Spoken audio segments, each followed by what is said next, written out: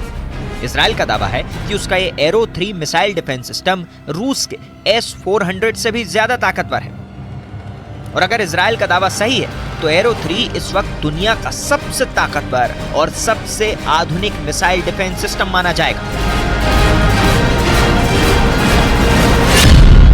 Israel की सेना के मुताबिक सटीक हमले करने के मामले में एरो 3 का मुकाबला कोई नहीं कर सकता।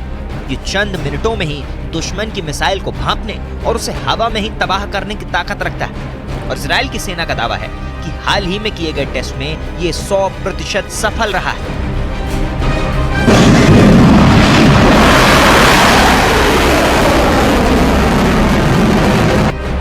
और इजराइल अपनी इस कामयाबी पर फूला नहीं समा रहा। हालांकि इसे बनाने में अमेरिका ने भी इजराइल की आर्थिक तौर पर काफी मदद की है। माना जा रहा है कि अमेरिका की हिस्सेदारी की वजह से ही इजराइल अपने इस नए मिसाइल डिफेंस सिस्टम को जर्मनी को भी बेचने के लिए राजी हुआ है और वो खुद इसका इस्तेमाल बड़े पैमाने पर हूथी विद्रोहियों के खिलाफ करेगा।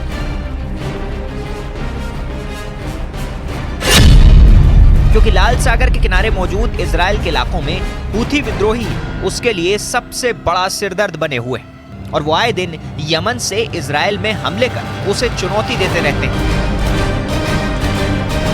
जिसकी सबसे बड़ी वजह है ईरान। ईरान इजराइल से जितनी कट्टर दुश्मनी रखता है, हूथी विद्रोहियों से उसकी उतनी ही अच्छी दोस्ती है। ऐसा इसलिए क्योंकि यमन के हूथी विद्रोही शिया मुसलमान हैं और उन्हें ईरान का समर्थन मिला हुआ है। आरोप तो यह भी है कि ईरान हूथी विद्रोहियों को फंड के साथ ही हथियार भी मुहैया कराता है।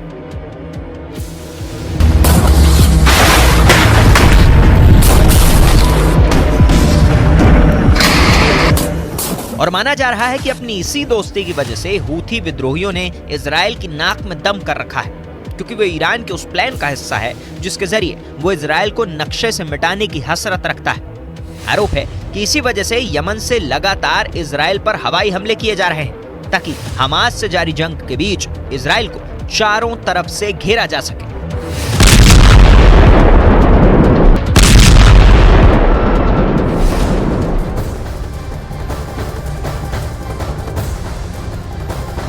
तो इजराइल ने गाजा में हमलों की रफ्तार बहुत ज्यादा बढ़ा दी है और हमास के खिलाफ अपनी जंग को अगले लेवल पर वो ले गया।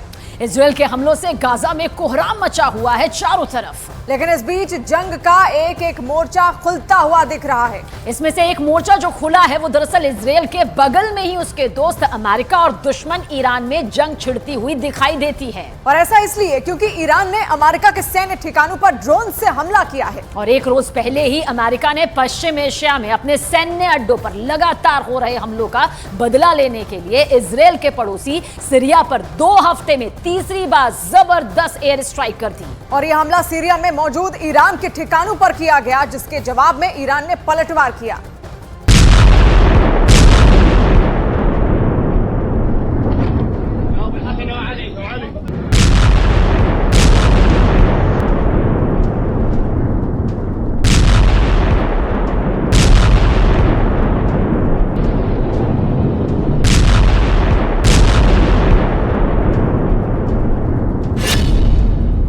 सीरिया में अमेरिकी सैन्य ठिकानों पर हमला।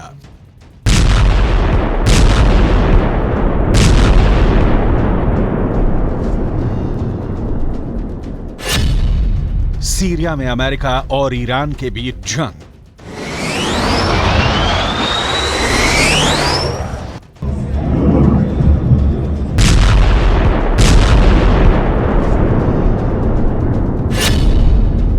अमेरिका का बदला भड़काएगा विश्व युद्ध की आग।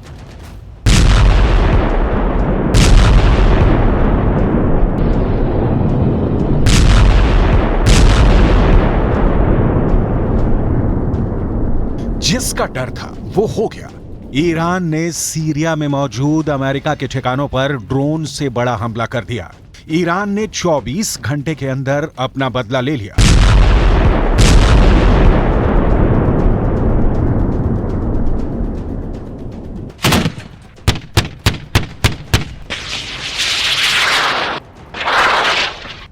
अमेरिका ने एक रोज पहले सीरिया में मौजूद ईरान के ठिकानों पर एयर स्ट्राइक की थी, जिसके जवाब में ईरान ने बड़ा पलटवार किया है।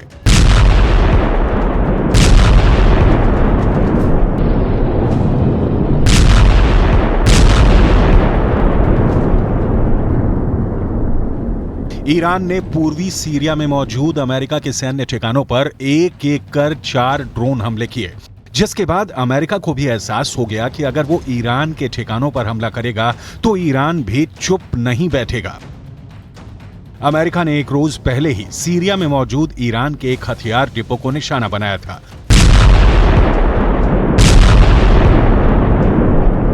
बताया गया कि अमेरिका के हवाई हमले में ईरान के हथियारों का जखीरा पूरी तरह तबाह हो गया।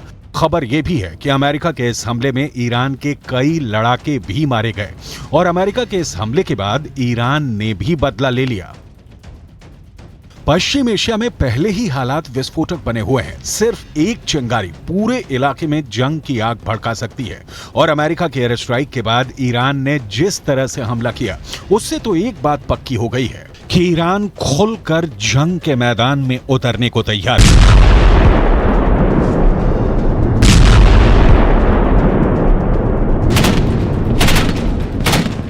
और अगर ऐसा हुआ तो 35 साल बाद अमेरिका और ईरान दूसरी बार जंग लड़ेंगे। इससे पहले दोनों 80 के दशक में लड़े थे, मगर तब जंग ईरान और अमेरिका के बीच नहीं थी। युद्ध ईरान और इराक का था, जिसमें अमेरिका ने इराक का साथ देकर ईरान को हरा दिया था। मगर इस बार अमेरिका और ईरान सीधे सीधे एक दूसरे से दो हाथ कर सकते हैं, क्योंकि अमेरिका के लड़ाकू विमानों ने सीरिया में ईरान के हथियार डिपो पर बमों की ऐसी बारिश की कि ईरान के हथियार बर्बाद हो गए।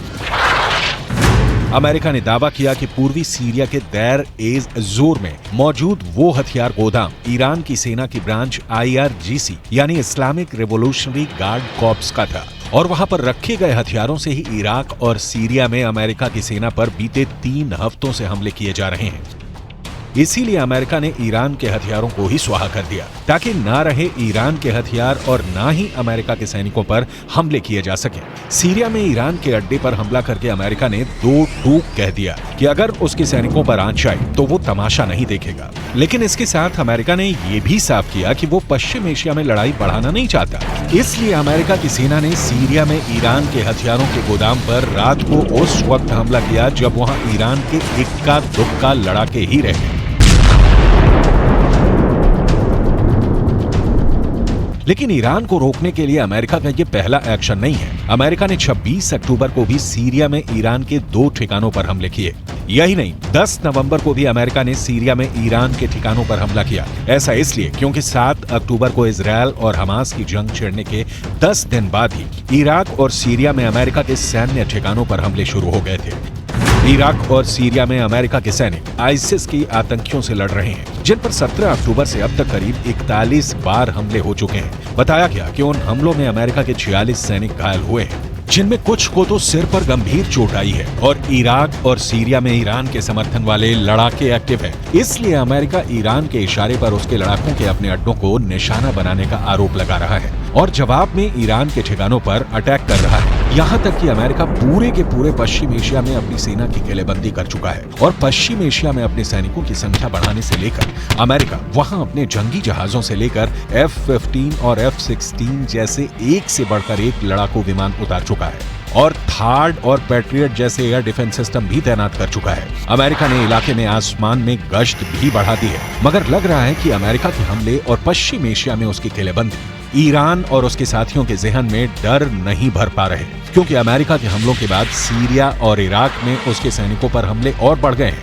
और वहां लगभग रोजाना अमेरिका के अड्डों पर कभी रॉकेट तो कभी ड्रोन बरस रहे हैं। वहीं यमन से हूथी विद्रोहियों ने भी अमेरिका को निशाना बनाना शुरू कर दिया है। कुछ दिन पहले ही यमन ने लाल सागर के ऊपर अमेरिका के MQ-9 रीपर ड्रोन को मार गिराया और अमेरिका को अब तक हवा नहीं लगी कि आखिर किस हथियार से उसके ड्रोन पर हमला किया गया था।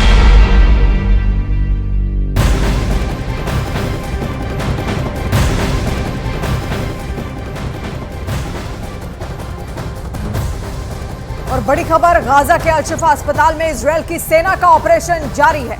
IDF ने बयान जारी कर कहा कि अस्पताल के नीचे हमास का कमांड सेंटर मौजूद है और सर्च ऑपरेशन में हमास के हथियार मिलने का दावा भी IDF की ओर से किया गया है। और इसके साथ ही IDF के प्रवक्ता ने हमास पर अस्पताल और आम लोगों को ढाल बनाकर हमला करने का भी आरोप लगाया। तो अस्पताल के नीचे कई सारी सुरंगें हमास की ओर से बनाई गई हैं और ये उसने अपनी हिफाजत के लिए ही बनाई थी, लेकिन अब उनमें IDF की सेना घुसपैठ कर चुकी है और ऐसे में वहां पर लगातार तबाही मच रही है।